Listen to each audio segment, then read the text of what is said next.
Oh, so you just graduated from university and you want to start your first proper job because you're a big boy and you're looking for entry-level positions. Sure, the pay barely covers for a haircut, but you're just getting started, so it's all right.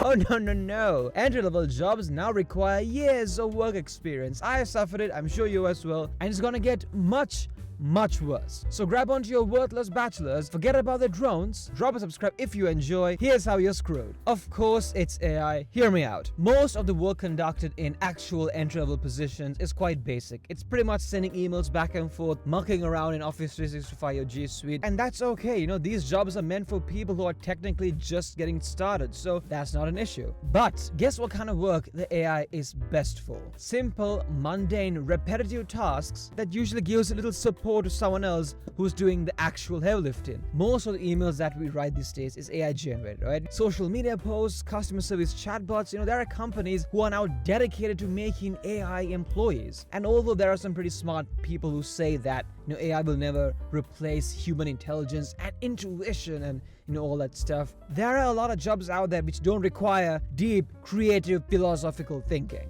And let's say that they're correct, and AI can never replace even like the dumbest Nepo baby intern. As long as it's pretty good or half decent, that'll be enough, because ultimately, most non-tech companies see AI as a means to cutting labor costs. So as long as customers tolerate it, they'll use it. Let's say, for example, that a company replaces all of the entry-level customer service workers with AI and they experience like a 5% decrease in revenue because customers get frustrated and they switch over to a rival that does not use AI. But their labor costs decrease by 10% because there's no need for wages, overtime, benefits, paid sick leave, no costs of you having to deal with these pesky humans and their needs. That company still experienced an overall increase in net profit margins. Investors will be happy and the stock price goes up, which ultimately is what really matters in business these days. You jerk off. And as much as you and I, consider ourselves to be populists and for the people and we hate AI and its tech oligarch, most of us don't really care about how our stuff is made as long as it's good and delivered to us on time. Let's be honest, alright? You and I could not give less of a flying F about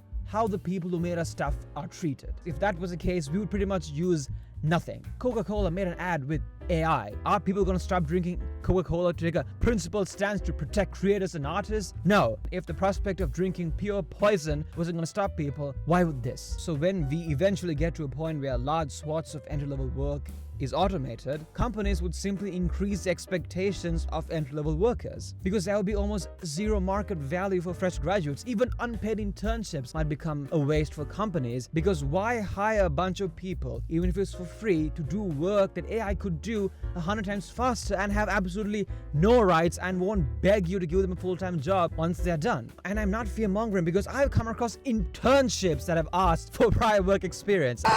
It's ridiculous. I mean, what companies are essentially doing is just passing on the responsibility of training someone further and further back to the previous employer, and eventually that's how we give the internships that want years of work experience. I mean, what do they expect, that the parents to employ the kids and hire them and teach them stuff? It's ridiculous. And let's just say, for argument's sake, that AI does not progress beyond its current capabilities, and there will still be demand for entry-level workers. You are still mostly screwed because AI has, in my opinion, dehumanized the recruitment process. Most companies use some form of AI recruiting tool in order to filter out CVs during the initial stage of recruitment. And that in itself is not inherently a bad thing when you have, thousands of people applying for the same position. But the fact that you have this inhumane, strictly, number-based thing, scanning CVs, it reduces someone's value to a bunch of numbers and words and does not take into account what I think is equally as important, which is potential. There are tons of people out there who might not be aware how to optimize their CVs for different AI tools because there are thousands of different people giving 10,000 different advice who don't have the highest GPA or a whole bunch of qualifications because let's say they can afford it, but have an insane work ethic,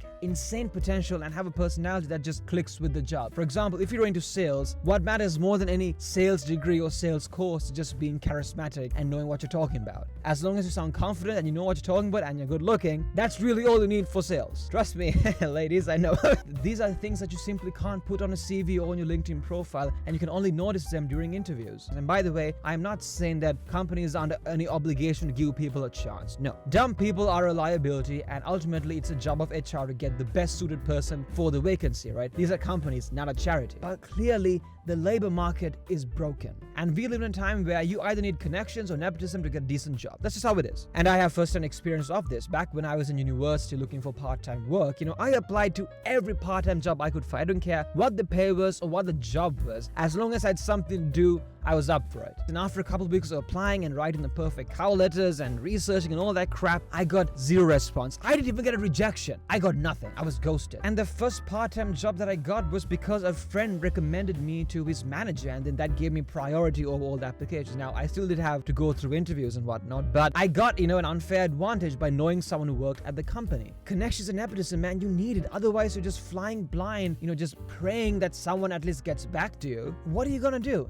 I truly believe that knowing someone who works at a company who, A, likes you and B, is willing to help you out is more important than any degree, because it gets you what a bachelor's cannot get: attention from a recruiter. Having a recruiter know that you even exist, it's the key to you and have the opportunity to have a freaking interview. So unfortunately, bros, opening the weather app to avoid making eye contact with your peers is not gonna work out. If you have any horror stories or advice, please let us know in the comments below.